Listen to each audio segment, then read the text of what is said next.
welcome back. It's a bit wild and follow what's going on in Ukraine, but this seems to be interesting.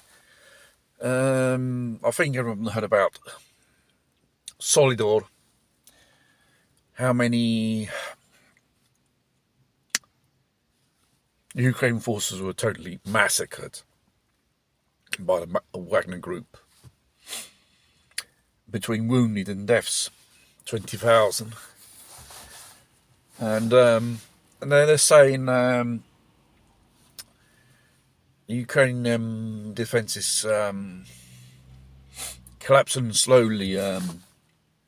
Troops with bad equipment, not enough food, not enough ammo, environment conditions absolutely horrendous because they can't light a fire, otherwise the enemy will spot the position and be attacked.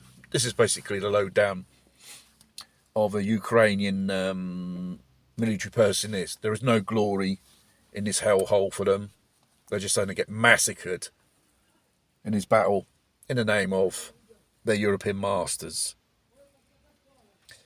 And there are stories, other Ukrainians being rounded up around the cities Kiev and other cities in the western Ukraine to be thrown in this meat grinder. And there are stories with a lack of training,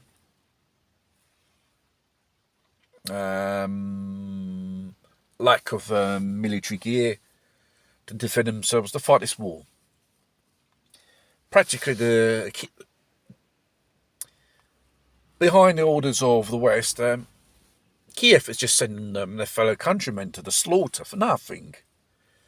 And we've been hearing stories there's a presence of Polish troops. They said there's about 1,200 casualties already there. I don't think the Polish people will be too happy because I don't think the media will say these things, or in every type of Western media. But the fish we're talking about, there are NATO forces officially there, and they're fighting a war against Russia. This is a war against Russia. And this could be the beginning of the Third World War. And we're talking about if they go into Russia, the mainland Russia or Belarusia, the Russians and their allies, they said it straight. You're looking for a nuclear war. And that's what they state. In the last few battles, and the last story is AWAC, the plane with it's a flying radar system.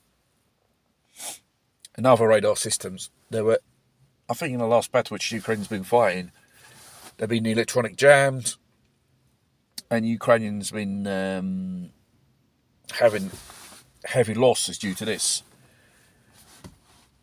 Didn't NATO and Americans use until the other day Starlink, a satellite link of Elon Musk, and obviously said, I'm not going to foot the bill for these people to pay.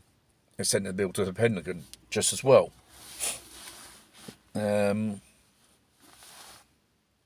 don't NATO use their own equipment, radar, telecommunication system, and you have to depend on private satellite system, a commercial satellite system. It's not military, it's Starlink.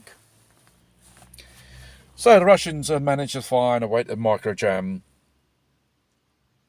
radio and radar scans. And they say they've got a secret weapon. Well, whether it's a secret weapon or not, that is to establish. But there's one thing so far.